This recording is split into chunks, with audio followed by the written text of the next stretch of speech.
Hello everyone, and welcome to my Young and the Restless Official 24 channel. I hope everyone is having a wonderful day. Before we begin, please hit the subscribe button and give this video a thumbs up. Nick Newman's agonizing screams echo through the dimly lit basement of the Bacall estate, the sound bouncing off cold concrete walls like the cries of a man unraveling. It's a sound no one in Genoa City will ever forget, a raw, guttural cry of horror and heartbreak that marks the beginning of the darkest chapter yet. Moments after Matt's lifeless body was discovered sprawled near the old furnace, Sienna Bacall, trembling, disheveled, and covered in dust, finally breaks. Her voice cracks as she whispers, "I can't hide it anymore, there are 5 things you all need to know." What follows is a confession so chilling that even Nick, the man who's seen his share of tragedy and betrayal, can barely process it. The 5 secrets Sienna reveals after Matt's death will not only shatter alliances but completely redefine everything Nick, Noah, and even Victoria thought they knew about the Bacalls, the crash, and the web of deceit that brought them all to this breaking point. The first secret spills out before Sienna even realizes she's saying it. Her voice quivers, eyes darting toward Matt's lifeless form as she admits, Matt wasn't who you think he was. His name wasn't even Matt Clark. Nick's jaw tightens as the weight of her words sinks in. She explains that Matt Clark was just one of many identities the man used, a master manipulator who had been running from a past far darker than anyone in Genoa City could imagine. Sienna reveals that Matt's real name was Mitchell Bacall, her late husband, a man presumed dead years ago in Europe. The shock hits Nick like a sledgehammer. This wasn't just a random criminal infiltrating their lives. This was Sienna's husband, the same man she claimed had disappeared in a tragic accident. She confesses that she'd discovered the truth weeks ago but stayed silent out of fear. "He threatened to expose me, Nick," she sobs. "Everything I ever did, everything I was hiding, he said he'd tell you all." The second secret is even more damning, and it's the one that makes Nick's scream echo through the basement again, part fury, part disbelief. The crash wasn't an accident, Sienna whispers, her eyes filling with tears. The words freeze the air. Nick, still gripping the bloodied banister, turns to her in stunned silence. "Matt, Mitchell, he sabotaged the car," she continues, trembling. "He wanted to kill Noah." The basement suddenly feels smaller, suffocating. Nick's mind races back to the night of the wreck, Noah's mangled car, the broken glass, the scent of gasoline, the sirens. "Why?" Nick demands. His voice is hoarse, almost a growl. Sienna's answer nearly brings him to his knees, because Noah knew too much. "He found one of the files Matt kept on you, on all of you, and Matt said he had to be silenced." Her confession confirms Nick's worst nightmare. The accident that nearly killed his son wasn't fate. It was premeditated murder. His scream echoes again, louder this time, shaking the old pipes above them as Sienna sobs uncontrollably. But Sienna isn't finished, not even close. She steadies herself, wipes the tears from her trembling hands, and admits the third secret. "I knew about the recordings," she says softly, her voice nearly drowned out by the dripping pipes. Nick stares at her blankly, until she explains, "Matt recorded everything that happened in this basement. Every argument. Every meeting. Every secret that was whispered down here, he had it all on file." Nick's stomach twists in disgust as he realizes that the man who haunted Sienna's life had also been spying on the Newmans. "There are tapes, Nick," she adds, voice breaking. "One of them has your voice. You came down here once, you don't remember, do you? You were furious about Victoria. About the deal she made behind your back. He used that. He said if I didn't cooperate, he'd release it, make it sound like you were part of something illegal." The color drains from Nick's face. He remembers flashes, a night he'd come to confront Sienna after hours, maybe after one too many drinks, but he'd blacked most of it out. Now, the idea that there's a recording of him, distorted and weaponized, makes his blood run cold. By the time Sienna gets to the fourth secret, the room feels heavier, like the air itself is pressing down on them. The money, the Bacall fund, it was never real, she confesses, her tone flattening as though the admission itself is a relief. Nick blinks, confused. What are you talking about? He demands.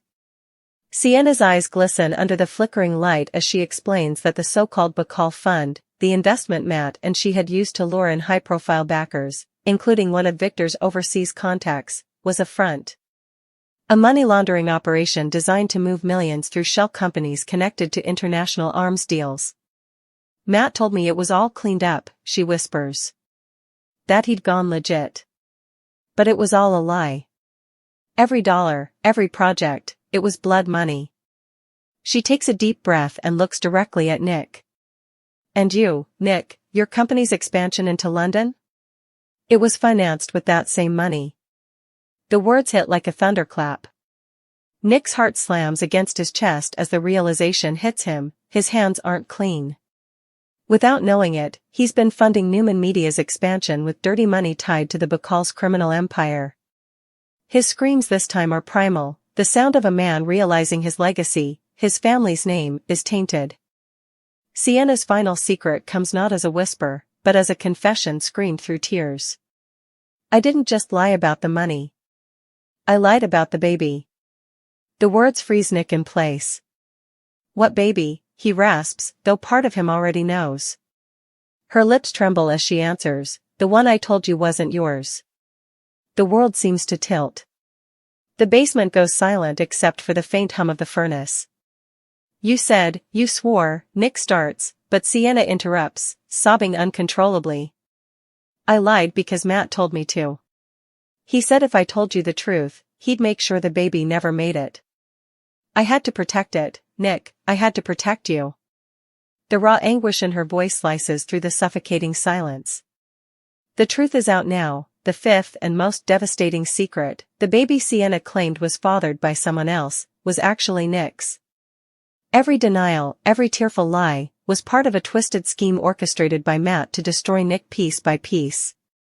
Nick's breathing turns ragged as the full scope of her confession settles over him. The man he once trusted, the woman he thought he understood, the family he thought he was protecting, all of it feels poisoned. He steps closer to her, his hands trembling, torn between fury and heartbreak.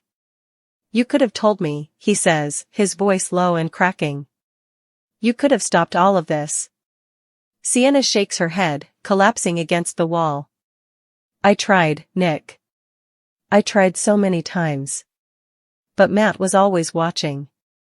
He said if I opened my mouth, he'd come for Noah next. The mention of Noah's name snaps Nick back into motion. He clenches his fists and storms toward the far side of the basement, kicking over a metal chair as his scream echoes again, the sound of a man consumed by grief, rage, and the unbearable truth that everything he thought he knew was a lie. As he catches his breath, Sienna continues, her words fragmented, desperate, as though speaking them aloud is her only chance at redemption. She admits that Matt's death wasn't the accident everyone assumes. He didn't just fall, Nick. He came down here last night after threatening to burn everything, the tapes, the files, the evidence, and I tried to stop him. There was a struggle. Nick's gaze darkens. You're saying you killed him? He demands. Sienna shakes her head violently. No. I pushed him, but he slipped. I swear it wasn't on purpose. Her voice cracks as she insists it was self-defense, that Matt's final words were a promise that none of them would survive this truth. But Nick isn't sure what to believe anymore. His screams fade into silence, replaced by the haunting creak of the floorboards above, maybe the police, maybe someone else who heard the chaos below.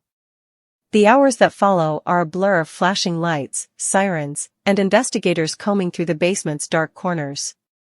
Sienna sits on the cold ground, staring blankly at the wall while Nick stands nearby, arms crossed, expression unreadable. Every secret she revealed now lingers in the air like smoke, impossible to ignore, impossible to undo. The detectives find the tapes Sienna mentioned, along with documents linking the Bacall fund to offshore accounts and fraudulent shell companies. But what shocks them most is a file labeled Project Genesis. Inside are photographs, medical records, and a DNA report that seemed to tie directly to the baby Sienna lost months ago. When Nick glimpses his own name printed on the file, the breath leaves his lungs.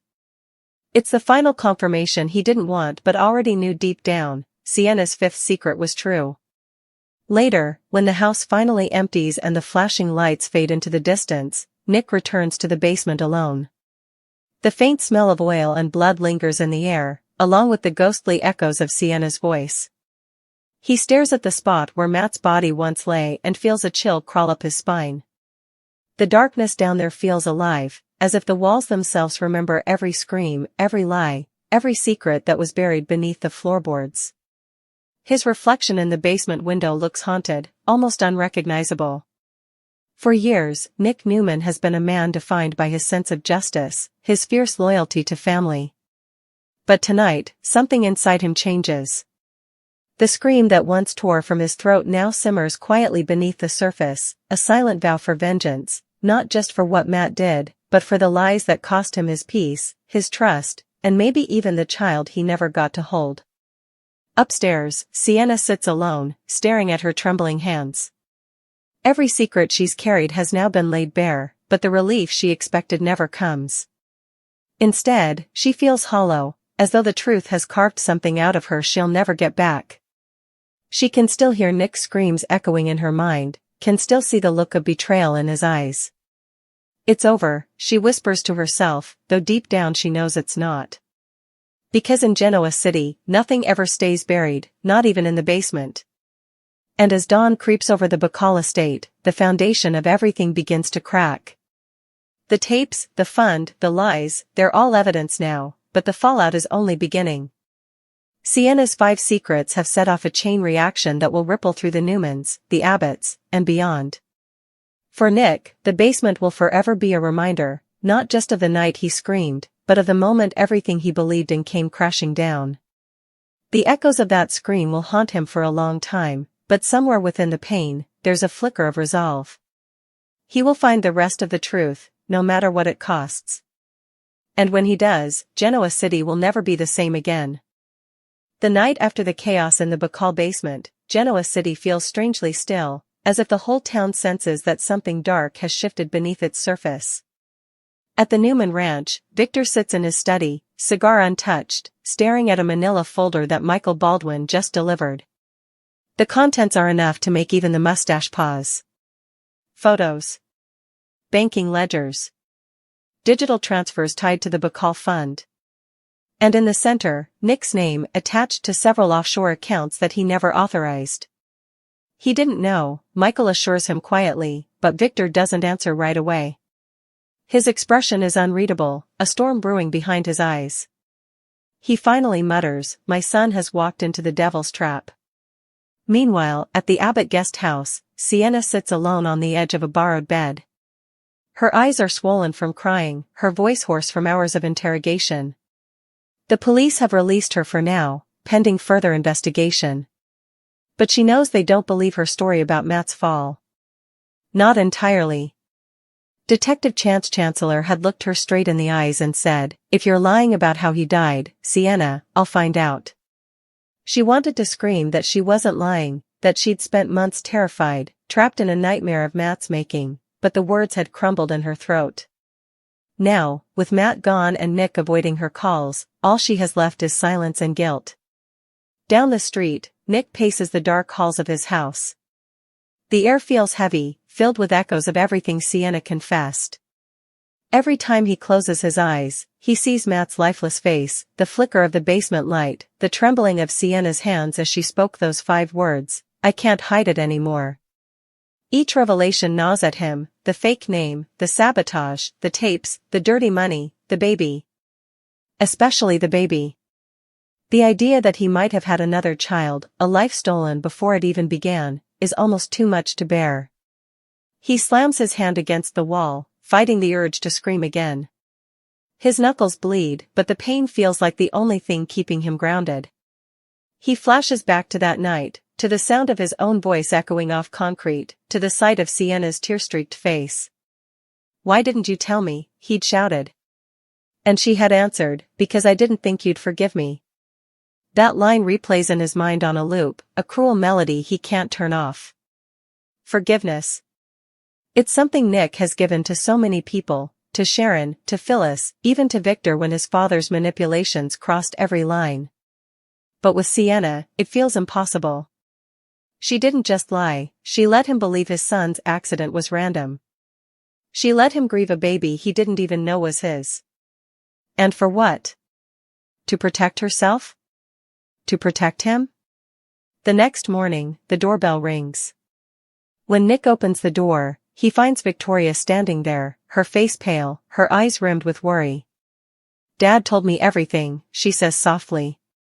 Nick barely meets her gaze. "Then you know I'm up to my neck in this mess."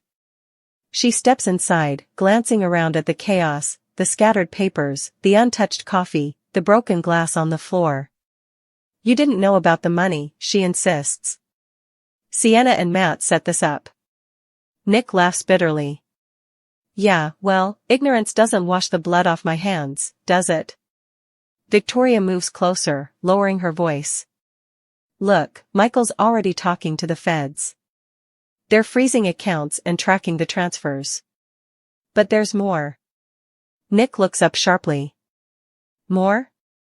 Victoria hesitates, then slides a folded document across the table.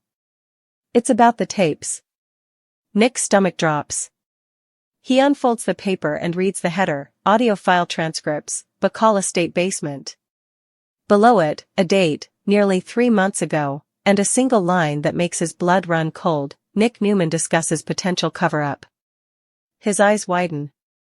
"This is a lie," he breathes. Victoria nods. "We know. Matt spliced it.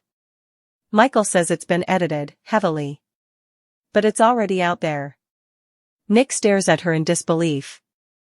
"Out there? What do you mean, out there?" Victoria swallows hard. "Someone leaked it to a journalist. They're threatening to release it online." The room spins. His chest tightens, breath quickening. "No," he mutters. "Not now. Not after everything." He grabs his phone and dials Michael, but it goes straight to voicemail. He leaves a frantic message before throwing the phone down. "He's dead, Vic. Matt's dead, and he's still destroying me." Across town, at Crimson Lights, Sharon senses something is wrong the moment she spots Noah sitting alone, staring into his untouched coffee. He looks haunted.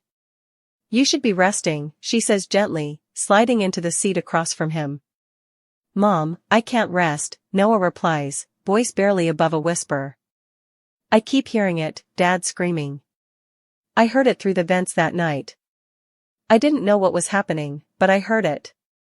Sharon's eyes soften. "Your father's been through a lot," she begins, but Noah interrupts. "No, you don't get it. I heard Sienna too. She said something about the baby, about how Matt made her lie." "Is it true, Mom? Did Dad really have another kid?" The question hits Sharon like a gut punch.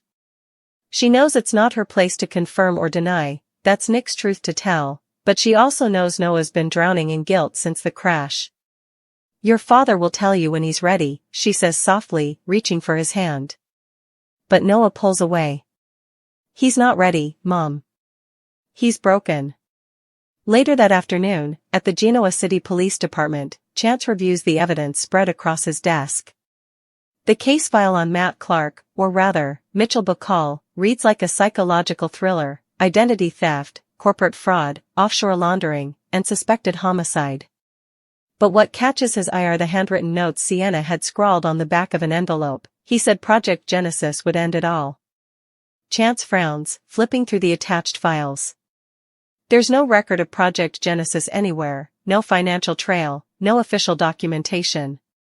It's as if the entire thing was erased. He leans back, muttering, "What the hell were you up to, Mitchell?"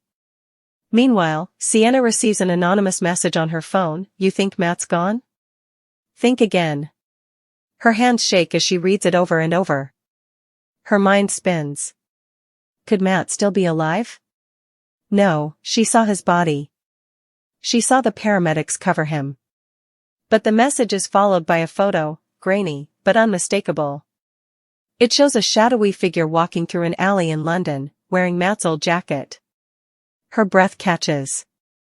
No, she whispers. But deep down, she knows. In the world Matt built, nothing was ever as it seemed.